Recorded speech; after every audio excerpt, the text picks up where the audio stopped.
PT Telekomunikasi Indonesia Tbk, emiten berkode saham TLKM, dijadwalkan menggelar rapat umum pemegang saham luar biasa pada Rabu 3 September 2025. Rapat akan dimulai pada pukul 14.00 waktu Indonesia Barat dan diselenggarakan secara daring.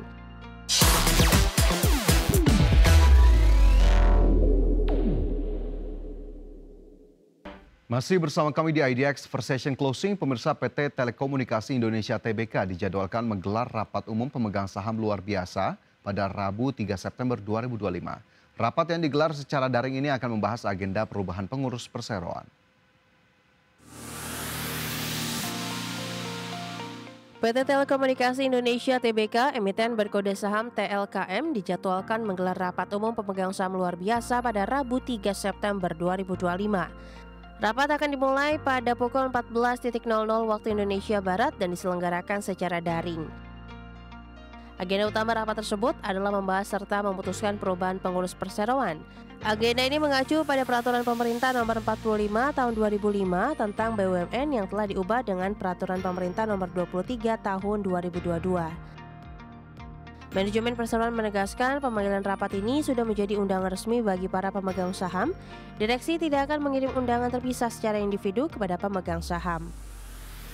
Pemegang saham yang berhak hadir dan memberikan suara adalah mereka yang namanya terdaftar dalam daftar pemegang saham pada 11 Agustus 2025, termasuk pemilik saldo rekening efek di penitipan kolektif KSEI pada penutupan perdagangan hari tersebut. Tim Liputan, IDX Channel. PT Sarana Mitra Luas Tbk atau emiten dengan kode saham SMIL kembali melanjutkan aksi pembelian kembali saham atau buyback di tengah tekanan pasar dan koreksi harga saham. Adapun langkah ini dilakukan untuk menjaga stabilitas saham perseroan.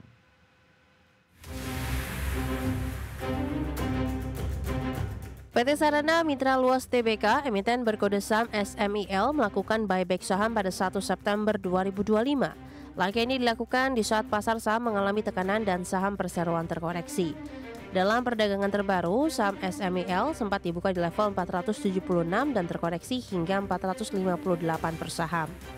Namun menjelang penutupan, saham berhasil menguat dan ditutup naik 0,41% ke level Rp486 per saham. Berdasarkan laporan Bursa Efek Indonesia, SMIL memberi kembali 21,4 juta saham atau setara 0,11% dari total saham beredar.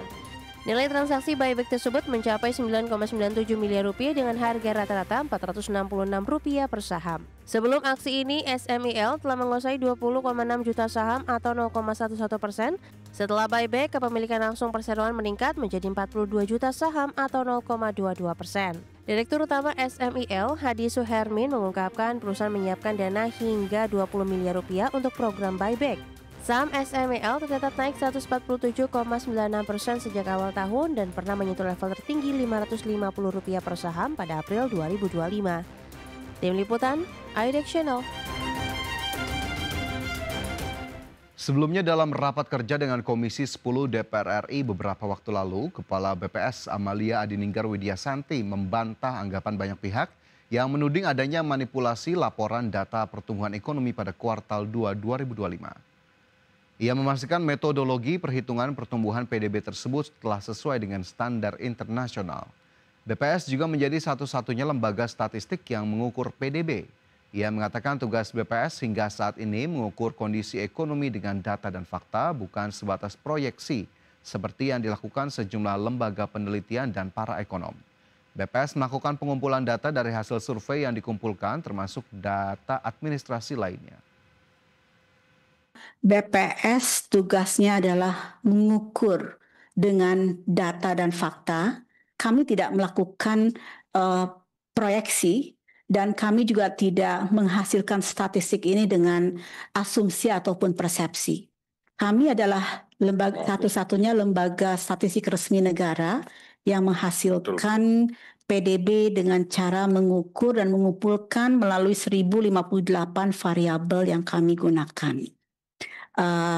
Mohon izin, kalau lembaga-lembaga lain itu sifatnya adalah melakukan proyeksi ataupun perkiraan, Bapak, dengan model-model yang biasanya digunakan. Tetapi kami memang tidak boleh melakukan proyeksi, tapi kami mengukur dengan data yang kami kumpulkan melalui survei ataupun melalui data-data administrasi. Selanjutnya pemirsa, emiten Menara Grup Jarum yakni PT Sarana Menara Nusantara Tbk atau emiten dengan kode saham TOWR baru saja mengantongi dividen interim 125 miliar rupiah dari anak usahanya yakni PT Profesional Telekomunikasi Indonesia atau Protelindo. Dividen ini diberikan untuk tahun buku 2025. PT Sarana Menara Nusantara Tbk, emiten berkode saham TOWR resmi menerima dividen interim sebesar 125 miliar rupiah dari anak usahanya Protelindo. Keputusan ini berdasarkan direksi yang telah mendapatkan persetujuan Dewan Komisaris melalui rapat umum pemegang saham. Dalam keterbukaan informasi di Bursa Efek Indonesia, Protelindo menyatakan perhitungan dividen dilakukan dengan mempertimbangkan kondisi keuangan dan rencana bisnis ke depan. Jumlah dividen yang dibagikan secara keseluruhan adalah 125 miliar rupiah. Manajemen Protelindo menegaskan pembagian dividen interim tidak memberikan dampak material terhadap kegiatan operasional maupun kondisi keuangan perusahaan. Hal ini dianggap sebagai bagian dari pengelolaan keuangan yang sehat. Hampir seluruh saham Protelindo atau 99,99% dimiliki oleh TOWR sebagai induk usaha. Saat ini Protelindo memiliki 4 entitas utama seperti I4T Solusi Infotech, Komet Infra Nusantara, Istana Kohinoor, dan Solusi Tunas Pratama Tbk.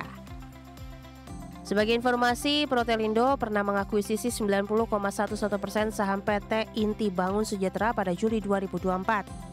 Saat ini Protelindo mengoperasikan 35.825 menara telekomunikasi dengan lebih dari 58.158 tenan di seluruh Indonesia. Tim Liputan, IDX Channel. Kita ke informasi lain, pemirsa. Badan Pusat Statistik kembali menjadi sorotan terkait sikap transparansi publik yang belakangan semakin diragukan. Kalangan ekonom menilai BPS seharusnya memiliki sikap transparan atas data yang dikelola, terutama dalam mengkomunikasikan hasil survei untuk menjaga kredibilitas data ekonomi nasional.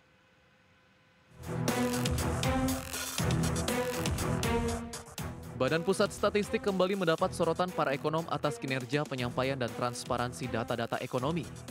Direktur Eksekutif Indef, Esther Sri Astuti menyebut, sejak rilis data pertumbuhan ekonomi triwulan kedua sebesar 5,12% pada awal bulan lalu, muncul keraguan atas klaim data BPS akibat tidak adanya keterbukaan komunikasi BPS sebagai lembaga publik. Esther menilai, jika memang terdapat perubahan metode perhitungan atau perubahan skema rilis data, pihak BPS dapat lebih terbuka dan dapat mengkomparasi perubahan tersebut secara fair. Hal tersebut diperlukan demi memastikan data yang disajikan kredibel. Gitu. Nah, saya dengar juga ini ada perubahan metode. Kalau menurut saya, ya kalau transparansi dan komunikasi publik yang baik gitu ya. Kalau ada perubahan metode ya dikemukakan. Namun di sisi lain, kalau ada perubahan metode kan harusnya apple to apple ya. Kalau tahun lalu menggunakan metode A, maka di sini tahun sekarang ya harus menggunakan metode B gitu. Jadi biar apple to apple. Sementara Direktur Eksekutif KOR Indonesia Muhammad Faisal menyatakan, transparansi data dari BPS akan membuat data ekonomi nasional lebih kredibel. Sebab data ekonomi yang secara resmi dikeluarkan oleh negara merupakan data yang seharusnya dipastikan valid dan terjaga karena akan dipakai sebagai rujukan kebijakan pemerintah maupun swasta. Nah, ini sangat menarik memang untuk melihat bagaimana reliabilitas dan kredibilitas dari lembaga statistik seperti BPS ya, karena tentu saja objektivitas dan kredibilitas ini dari lembaga ini itu menjadi acuan bukan hanya oleh masyarakat tapi juga pelaku usaha, termasuk juga menjadi acuan bagi pemerintah untuk mengeluarkan kebijakan-kebijakan yang tepat tentu saja. Sebelumnya data pertumbuhan ekonomi pada kuartal 2 sebesar 5,12% dipertanyakan banyak pihak. Data tersebut dianggap tidak sesuai dengan kondisi di lapangan. Jakarta, Raharjo Patmo, IDX Channel.